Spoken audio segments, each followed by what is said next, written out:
Always great to get a score from you, Miranda. So, you really took this on, and I feel you really stretched a lot of your scoring way out across this, this massive assignment, and you really explored a lot of different possibilities. And I think that what you really need from me, what you really want from me, is some guidance on how you would make certain approaches work that you have scored, right? Rather than you coming to me and saying, "Hey, Thomas, this is my idea of a complete work." Obviously, you don't intend that.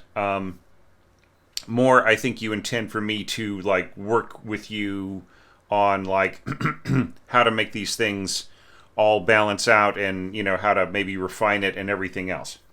So, you've got some great ideas in here in terms of using saxophones and some other things. So we're going to work on some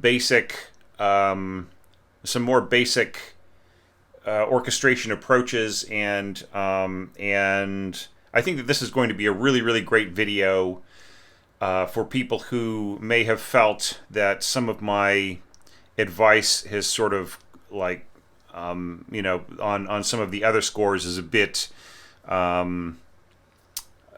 is a bit abstract, right? Like maybe I'm discussing some things that don't necessarily reach out to them as developing orchestrators, right? So I think that this is really going to be a great example of an evaluation where I can address a full range of orchestrators, and also just really talking about some basic things, why certain things work and other things don't, okay? So let's get started with it. I just feel really good about this. Okay. So everything's set up really nicely. So you've got 3 horns on one staff here, 1/2. That's another way to do, to say two flutes, 2 oboes. Now, here you don't have to say ottava bassa, all right? So the standard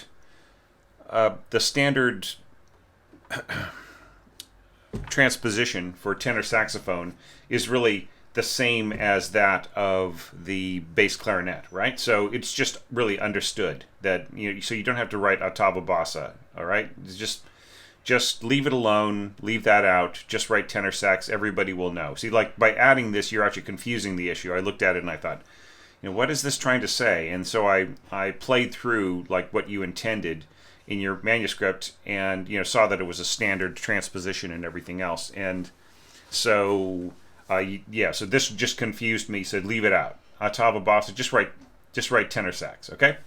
All right, so the idea of bringing saxophones in, it's pretty rare. I think there might only be 1 or 2 other entries that include saxophones. And this is a really great way of, just having the soprano sax stated at the beginning. What I'm more concerned about here is the voicing of the chord, right? So here we're basically seeing a C5 in the timpani, and G's in the bass, double bass and tuba doubling on that G, right? But the original chord in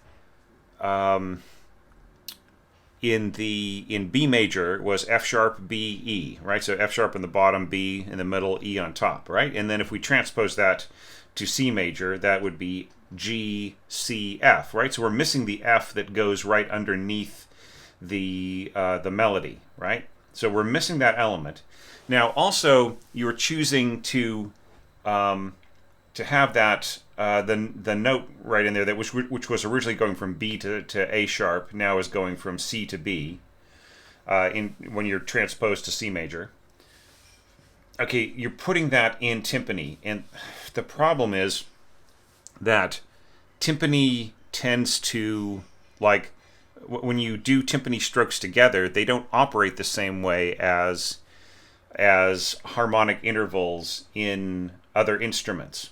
Okay, so please, you are one of my top supporters on on Patreon. So you should have a copy of 100 more orchestration tips, right?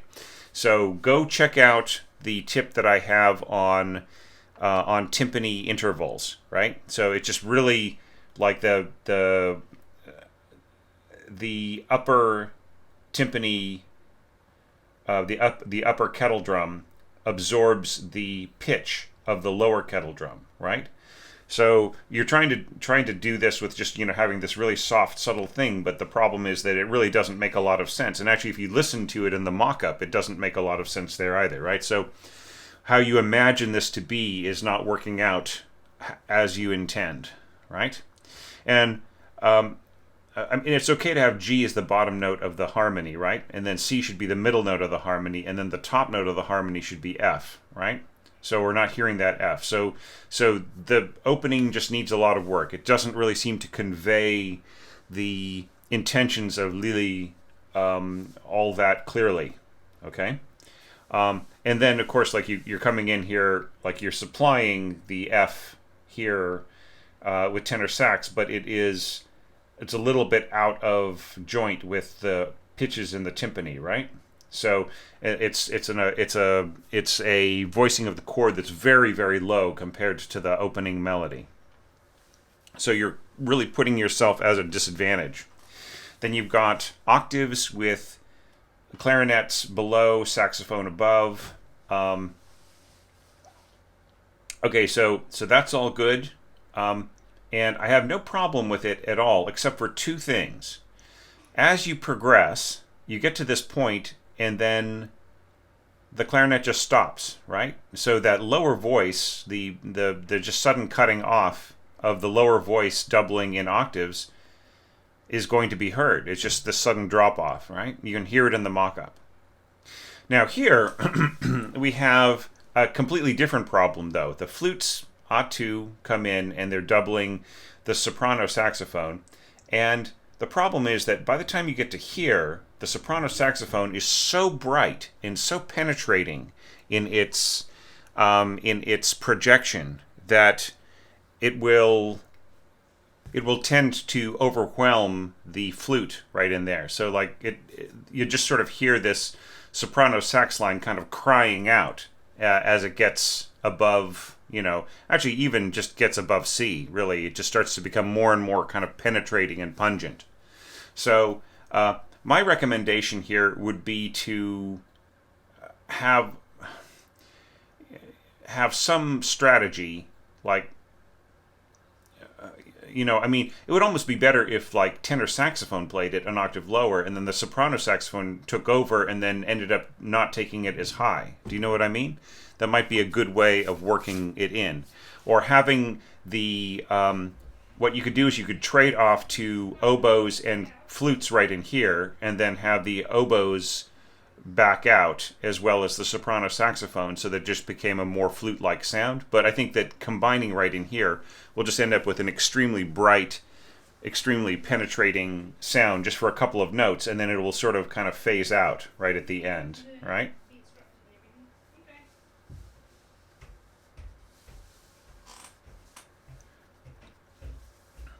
All right, and then with here, if you want to go with English nomenclature, like saying mute and open and so on, just say mute. You don't have to say muted, right? Just say mute or mutes, all right? And then later on you can say open.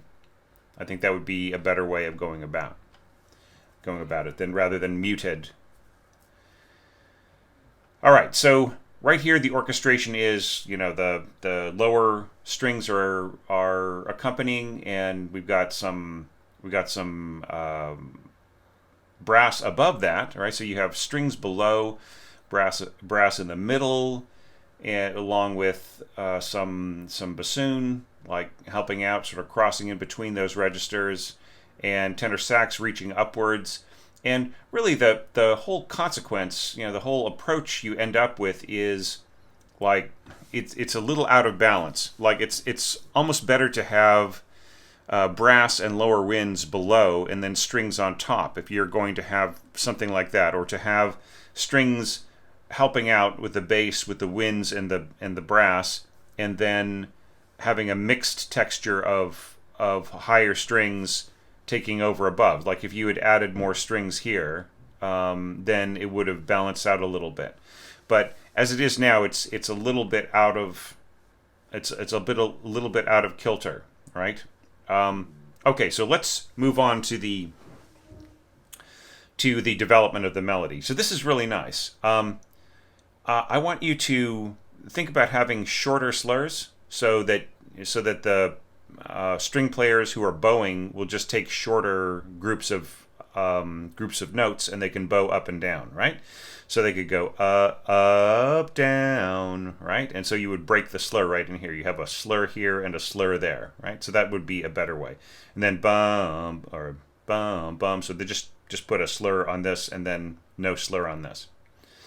Bum bum dum. Really nice how you got the melody in there and not just the upper harmony note of the G. Okay, that's all right. You know, it would almost be better to have A2 flutes and then have this B played by the first oboe, right? As opposed to enclosing the second flute in between the two oboes, right? Because it's harder to hear. And seeing as how you're doubling this note anyways on clarinet, there's kind of just no point for the flute to be playing it. So it'd be better to keep your flute scoring higher in this kind of mixed texture. And yeah, and nice soft horns. These should be marked pianissimo if you want a nice blend with the winds and strings. And this is cool. You know, soprano saxophone doubling the second violin. Now, I would actually recommend here maybe change to a different instrument, right? So that it isn't just always, like you already use the beautiful, unique color of the soprano saxophone right in here. Now, using it again, it seems like a little bit of overkill. And it also is not going to blend as well with strings, right?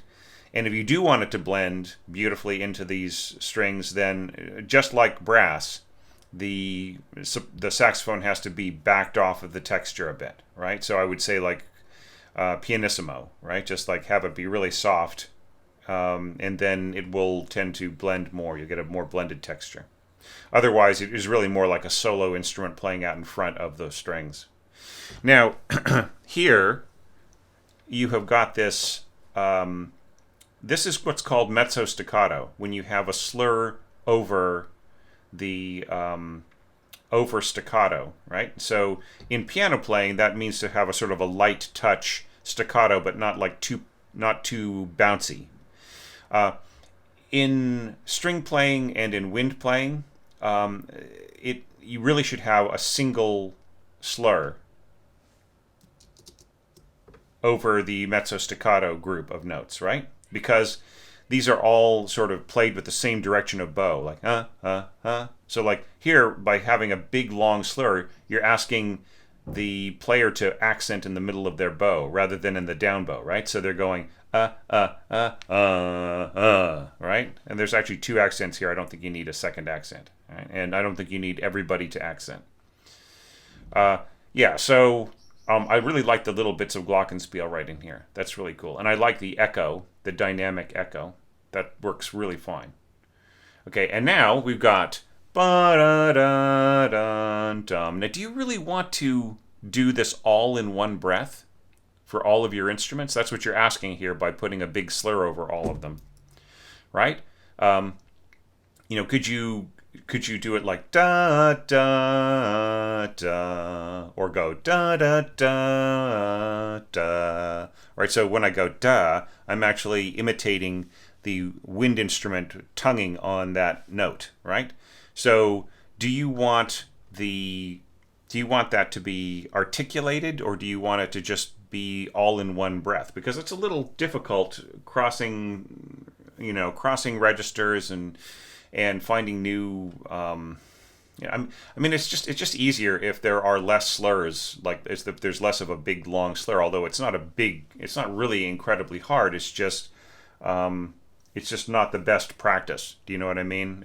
And you may find that the players will they'll just play what they end up playing what they want to if things are less than ideal, right? They may A lot of these wind players may end up articulating the downbeat in this bar rather than just slurring into it, just because it's easier.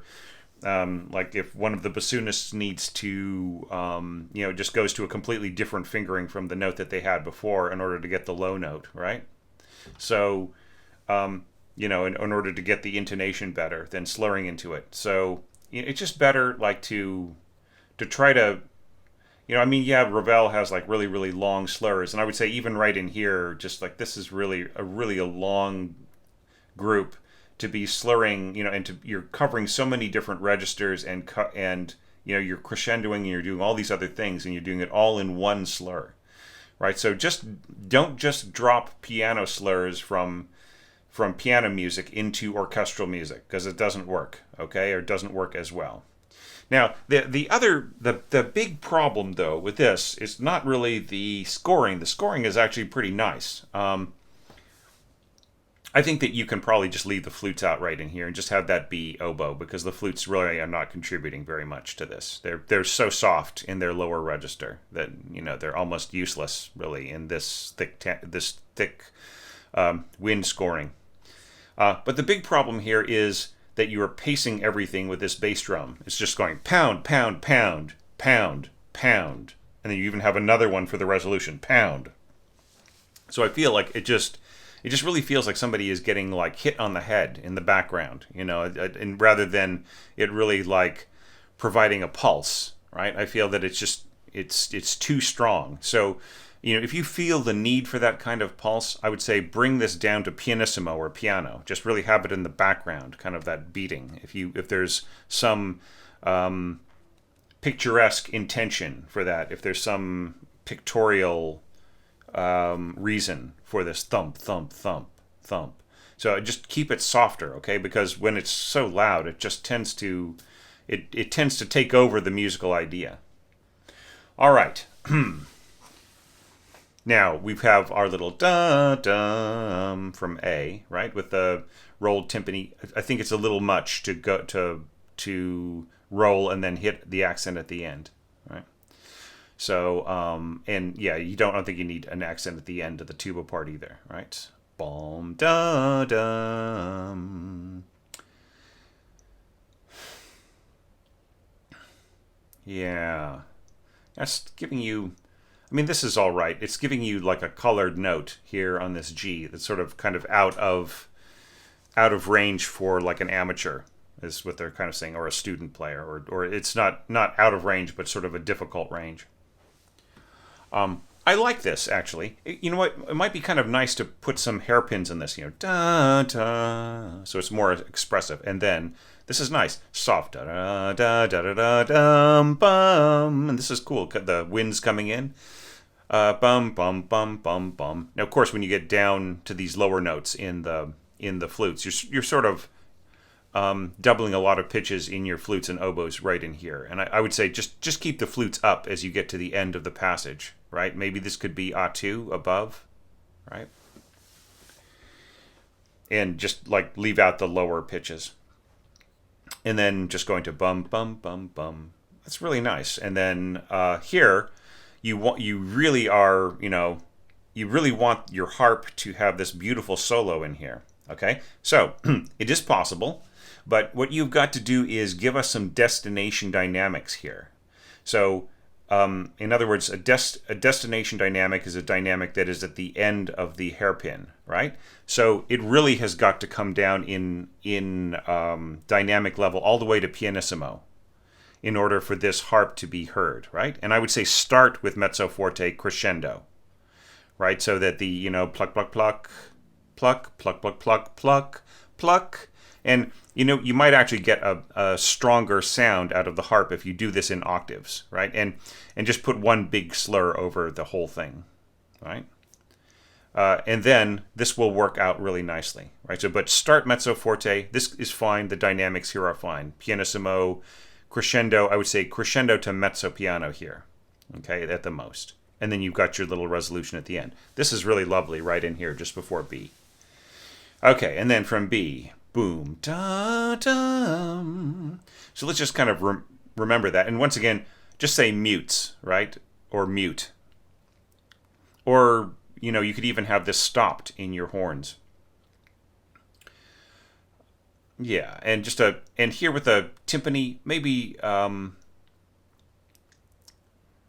I'm not sure that you really need like this length, right? You're playing you're playing this as fifths, right? So I'm not sure how successful that is, right? So supplying the fifth as a, you know, the fifth to the tuba as a timpani stroke, right? It's really better for the timpani stroke to be on the pitch of the on the lowest pitch wherever possible, right? Rather than being up a fifth. Maybe it would be better, like if you had, you know, if you had like maybe doubled this with, if you really needed to get those fifths, maybe have those played by bassoon instead, or bassoon plus tuba plus cello or something. But I think it just needs a little bit of work. I don't think that this is going to be very effective, right? So here we're going with soprano sax and tenor sax in octaves, which this is the kind of cool thing about scoring with tenor and soprano sax, is that they're basically their parts are an octave apart. You know, they're like one is the ottava bassa of the other one. I understand how that works, but you know, when you've got these, you know, da da da dum with soprano and tenor, you do get like the same part, right? One is transposing of the other, and of course they're both transposed B flat instruments with your muted brass, right? Now, the interesting thing is, like, do you want this muted though in the middle, right? Do you really want the heavy brass in this section right here muted, right? You really want that kind of shallow sound. Wouldn't it be kind of cool to go back to an open sound here and then back to muted there? And also keep in mind that muted doesn't necessarily have this beautiful distant sound. It has more of a kind of a nasal, kind of shallow, brittle sound. All right, well, with those caveats, let's turn to the next page. Now this, I feel, is scored so quickly that it really could just be a rolled chord, right? Now this is a little different. It's a little slower and more deliberate, takes the entire bar, so that doesn't need to be a rolled chord. But this right in here, just really, it sounds like a rolled chord in the mock-up, and it's pretty much what it would sound like. Yeah. All right, so we've got our accompaniment here, or this you know, it's going to be kind of a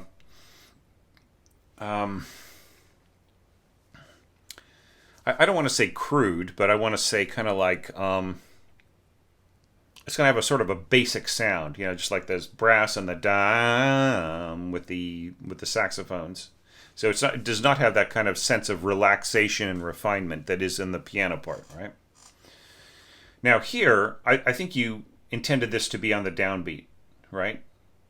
So we don't really have that boom, dum, so it's boom, da da da dum, right? The boom, da da da dum. It's a little strange, you know, you have this penetrating octave saxophones at the beginning, right? And then you just go down to a single instrument, or a single line A2 in the bassoons, right? So we miss the, you know, we miss the octave there. But I mean, I see what you're doing here. You're sort of building one on top of the other, right? You know, and then here you go to octaves, and then, but I mean, it's just still wonder, like, you know, if you could have kept it octaves, but in other instruments. I mean, could you have just kept the soprano and tenor sax going? Ba bum, right, and then octaves, tenor sax, and soprano sax again. Da ba ba bum bum bum bum, and then here trade off to clarinet and tenor. Bum bum bum, and then other instruments coming in. Da da da da da dum. Right, maybe you don't need to give up on your two, you know, your two very beautiful and extraordinary instruments so quickly. Right, I love the glockenspiel coming in here. And there's no question that the soprano and tenor sax can be very soft if you want them to be right in here. Okay, and I like that little push right in here. And then everything going off to really soft, gentle ending. That's very sweet. It's just like, I like a lot of what's going on in here. All right, so now we're getting to the bum bum bum bum da da da da part. All right, so the really lovely kind of apotheosis, right, of Lili's outdoor adventures. Okay, so the problem with this, Miranda, is that it has very little in the way of harmonic cushioning. Okay, so you start off with this, you have this beautiful chord played in the strings, and you let go of it almost immediately, and then there's nothing. So it feels really empty, right? Now, just because the in the piano score, I'm going to take a quick look at it just to refresh my memory. I've looked at it many times, but I don't have every single note memorized. Yeah, so, all right, so I see what's going on. So in the piano score, the chords don't continue onwards, right? They, when the little cascading chords are being played, the second two bars, like the first two bars, have got chords tied, but then after that they let go. But consider that that there's also pedal being held throughout the entire thing, right? And in fact, the pedal marks aren't written on the first under the first group, right? But they are written under the second group. So it really is intended for the chords to last for 4 bars, right? And that is something you can easily fix, right? You could okay, so all right, there's a bunch of other problems, but we'll talk about those in a second. Sorry, I'm seeing all these things that I studied in your score that I want to talk to you about. Okay, so there is a way of fixing this for some of your episodes, right? But you can't fix them for all of them because you decide to use cascading instruments after playing that have already performed a function that is harmonic, right? So these seconds would have to continue on holding as the firsts of each group cascaded downwards. Okay, so you don't have to say second and first. Just do this, right? Instead of second, just go, okay? Just say 2. All right, don't say second, say 2. Instead of first, just say 1, okay? All right, so here we've got horns, and this is going to be extremely bright going up to this A. You don't need to accent it because it's just going to just stick out of the texture. It's going to be very, very big. And I would articulate that. So I would go da ta, right, rather than da. That's actually, in fact, the easiest thing for the horn player here to play is not a slur between these two, right? So da ta ta is the easiest on them because it's really hard for them to slur downward from very high pitches, okay? Much easier for them to slur up, but all the same, you do want an articulation here if you want this accent here, right? All right. Now, another problem is that you're asking the timpani to roll on a very low note, okay? So do you notice in your mock-up that it really sounds more like a bass drum rolling down there? Okay, and that is because the skin of the drum head is extremely loose on a low C, right? It's just very loose. You would get a better sound an octave higher, right? If it were like this.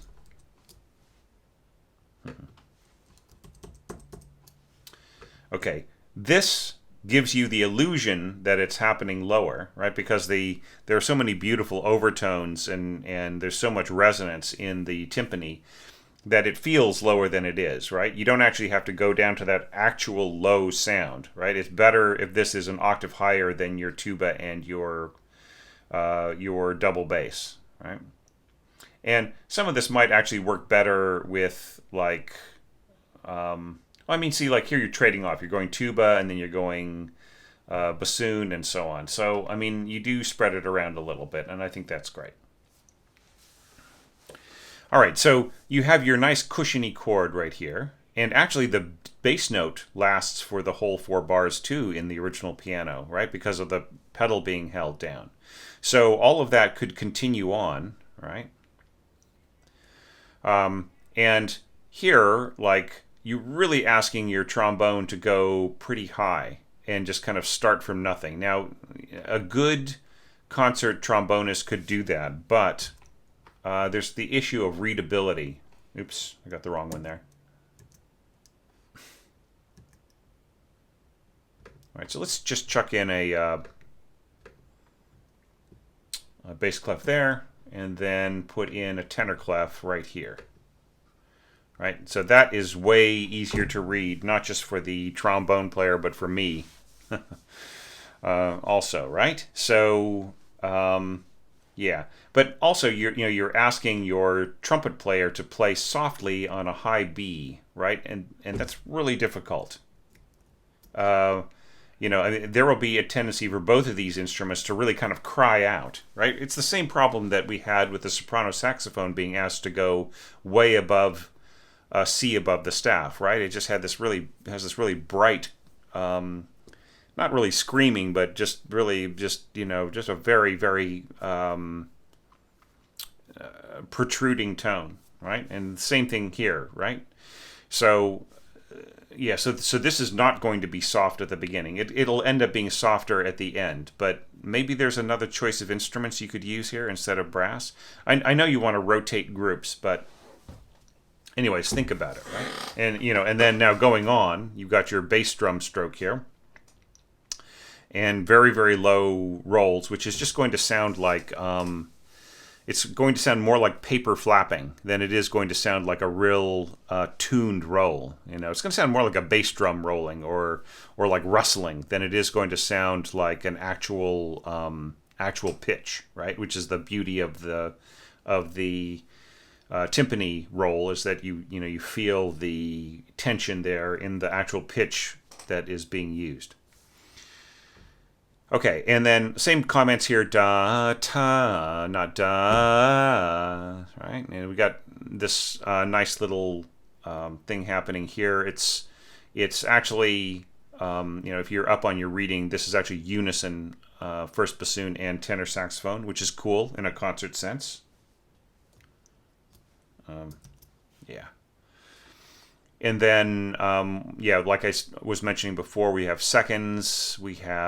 Then we have like the cascading downwards of our first wind players, soprano sax. That is all going to work really nicely. But just like I mentioned before, there's no like the chords, right? The harmony and the bass note do not last, right? They just drop out, and you can feel them. It just feels very empty in here, right? That is the consequence of leaving out harmony that continues on for 4 bars, right? It just feels really empty underneath these cascading notes. All right, down to here. And yeah, so this will be kind of hard to control. Notice how you have a sort of a red scaled, red colored D flat and a red colored C natural. A good professional player should be able to keep these soft, but it's still going to want to speak out a little bit. The instruments get a little bit hotter as they go down. I mean, you could have this last bar here taken over by second clarinet. Okay, and then we have another group that is scored pretty much the same way: tenor saxophone and bassoon in unison, seconds holding this chord, and so on. And maybe the brass could have jumped in here and supplied a beautiful cushioning, soft background harmony.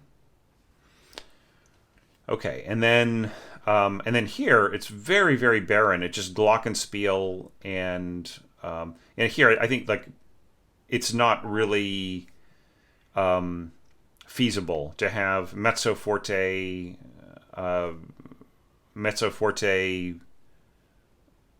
timpani roll and these elements in the strings and for the Glock to really be able to state what it needs to say delicately, right? So I think you should bring down the volume of everything here, right? So just have the timpani roll go pretty soft, like maybe piano, and then these elements here could be like also be piano, and then have the glockenspiel go, mezzo forte right in there, and I think it'll balance much better. And then here you've got your strings. You should mark divisi, right, on these parts. Okay, and then we end up with this here, right? And then you can hear the real difference that it makes when you have the instrument sustained for several bars, right? And I really love the way that it's, that we've got glockenspiel, harp, playing that last melody. I think that's really wonderful, and the scoring's not bad at all. I like the interlocking octaves here, and you're keeping everything really soft and just very backgroundish, and the brass isn't scored too high. And then the little reaction here is from our saxophones, and they can get this to be really, really beautiful. I would just, might say, what I would mark here? I would say non-vibrato but sweet, right? Or non-vibrato ma dolce, right? So you want them to be sweet or expressive in a clarinet way, right? Like, because I don't know, I think bum bum is a little much, but ba-dum is better, without the vibrato. Yeah, and then you have your little rolls and that's really neat. I really love the way that it ends, right? So octaves are fine on timpani, but you got to understand that really it's the upper pitch is what you're going to hear, right? The lower pitch is really not going to add a lot to it. You'd be better off with pizzicato from your double basses if you really want this to be a nice emphatic tone of its own that is really easy to hear. All right. And then you have the little chiming from the glockenspiel.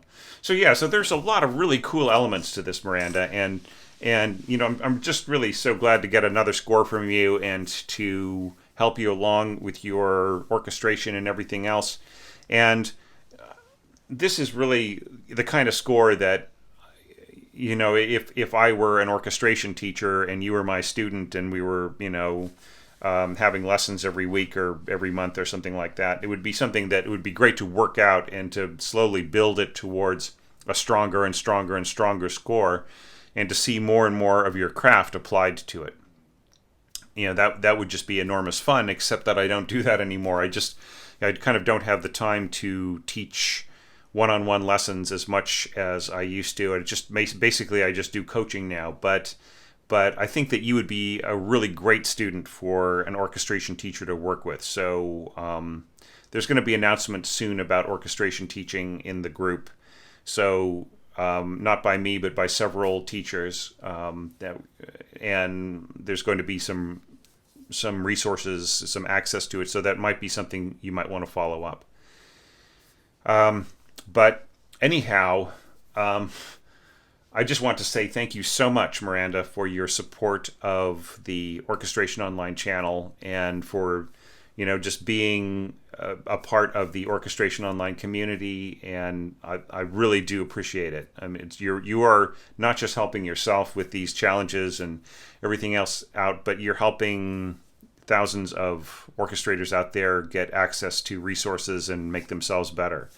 And it really means a lot to me, and I really do appreciate it. And I'm just so interested to think about, to imagine where you're going to be in a year or two with your craft, and that just makes me say once again that I would love to see what you're going to do with next year's orchestration challenge. I invite you to to put that on your calendar. It'll be in about exactly a year, right, from my birthday, which is today in New Zealand, tomorrow in the United States. So in exactly a year, we will be rolling out the 2021 orchestration challenge, and it's going to be so different. And I think it may inspire you to orchestrate in ways that you never imagined.